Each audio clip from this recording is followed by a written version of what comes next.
Hey guys, what's going on, dudes? It is David here. We are back with another video. Now, in this video, guys, we shall be discussing the Atlanta Falcons versus Buffalo Bills game that just finished about an hour ago. And I just want to say this straight and simple to the point. Why is this game going the way it's going? Why is this game going the way it's going? The Falcons did play well. We shut down the passing game. Josh Allen, we forced 3 interceptions. Josh Allen threw 3 picks that were intercepted by A.J. Terrell, Faisal Luncan, and Deron Harmon.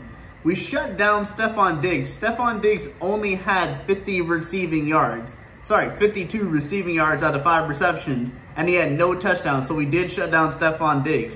A.J. Terrell was the star player of the game. A.J. Terrell is definitely the star player of the game.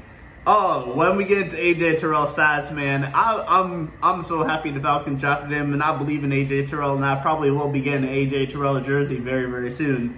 But the running game did also improve. But the reason why the Falcons were not within 7 points of this game is due down to the refs. Is straightly due down to the refs, and that's just every simple point of fact that it is. Matt Ryan went 13 for 23, 197 yards, 0 touchdowns. In quotation marks, 1 rushing touchdown, because he should have had the rushing touchdowns, but because he looked at the defensive guy and he didn't even say anything, he just gave him the stare, the referees called taunting on that and cost the Falcons 7 points, which would have put them within 7 and give us a very good shot at coming back and having a chance to actually tie the game up against the Buffalo Bills. But besides the point of that, Matt Ryan was sacked 5 times, and all the 5 times that Matt Ryan was sacked is the reason why the Buffalo Bills won this game. Is because when the Buffalo Bills win this game, it was due down to when they got the sacks and when they got the turnover on downs, they made the best of it.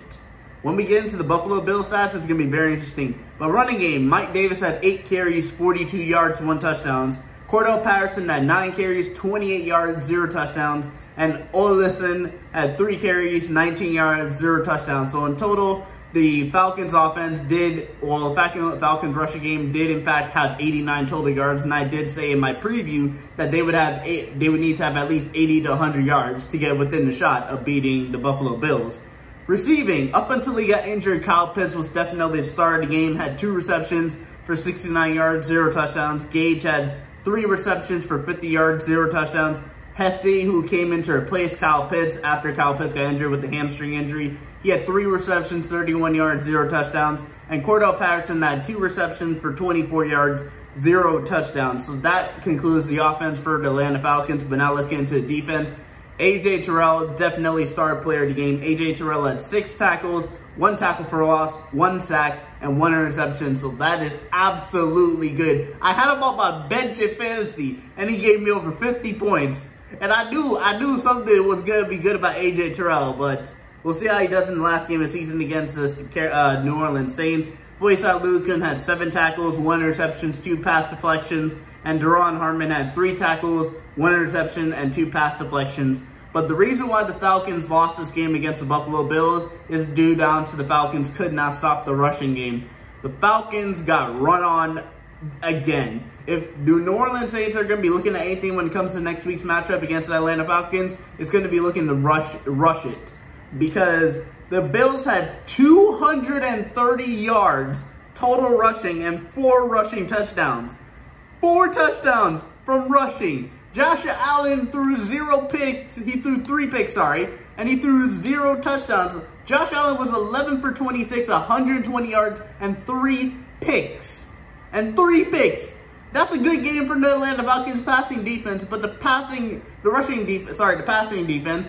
But with the rushing defense, we allowed 230 yards total rushing. We allowed 81 rushing yards from Josh Allen, 110 from Devin Singletary, who's been quiet this whole season up until the second half of the season. And even Zach Moss had 39 rushing yards. But we also allowed 2 rushing touchdowns from Josh Allen and 2 rushing touchdowns from Devin Singletary. What is this guy doing with Grady Jarrett? I just want to know this. What is the coach doing with Grady Jarrett? Because I don't know what he's doing with Grady Jarrett. He's playing Grady Jarrett out of position because Grady Jarrett did not even perform well when it came to this game. Grady Jarrett, in terms of his game, Grady Jarrett only had 2 tackles. That's it. That's all he did. Grady Jarrett is disappointment this season, and I blame that due down to the way the defensive coach is playing him. But the star player of the game, no matter whether the Falcons lost or not, I said this. The Falcons need to win the game to stay in the playoffs. The Bills' running game is better than the Falcons. They proved it in this game. The Bills have more weapons than the Falcons, even though the Falcons did shut down the Bills in this game. The Falcons' offense needs to be passing. And even though it was passing, we still lost the game. A.J. Terrell needs to be on Diggs, and A.J. Terrell was on Diggs, and he did shut Diggs down, only allowing him 52 yards receptions. Foyesade Lucas, our star player in defense, he had an okay game. A.J. Terrell is really star playing this game. Kyle Pitts needs to play like he did last week, and unfortunately he did not, due down to getting injured. But if he had stayed healthy throughout the game without that hamstring injury, I'm pretty sure Kyle Pitts would have definitely had a star game for the Atlanta Falcons. Running game needs to have at least 80 to 100 yards in order for the Falcons to be in this game. They had 89 yards, and the Falcons were still in this game up until the point where the refs called taunting on Matt Ryan. And Grady and Jared Fowler need to add at least 1 sack or 1 tackle for loss. None of them did that. Dante Fowler Jr. was nowhere to be found. And my score prediction for this game was 28-17. The score ended up being 29-15. So, hey, at least I got close with the score prediction, even though it would have been actually not really good had the referees not called taunting on Matt Ryan. And I want to know your guys' opinions down in the comments down below. Tell me, please. Do you guys believe that is a right taunting penalty on Matt Ryan that the refs called, or do you think it cost the Falcons the game? Because it was not taunting. I've seen worse taunting and they don't get called. This is not taunting from Matt Ryan. This is definitely not taunting from Matt Ryan. And the fact that the referees called it just because he looked in the direction of the defensive player and gave him a certain type of look is called taunting. These refs are becoming very, very soft when it comes to turns to the NFL season. But in terms of this Falcons game, I'm very happy with the Atlanta Falcons putting up a decent fight against the Buffalo Bills, even though the Buffalo Bills came back from beating New England Patriots. I did always know the Falcons were going to lose against the Buffalo Bills. I just didn't know it was going to be as close as it was going to be at the start. But still, hey, we forced a safety. We got a field goal. We got 1 touchdown thanks to Mike Davis. We should have got another touchdown thanks to Matt Ryan. But, hey, we move on next weekend, and we'll see what happens when we play the New Orleans Saints in the Mercedes-Benz Stadium next week on Sunday night. Anyway, guys, I want to thank you guys for watching this video. I will see you guys all later. Make sure you like and subscribe to like the video and subscribe to the channel. But anyway, guys, I will see you guys all later. Peace.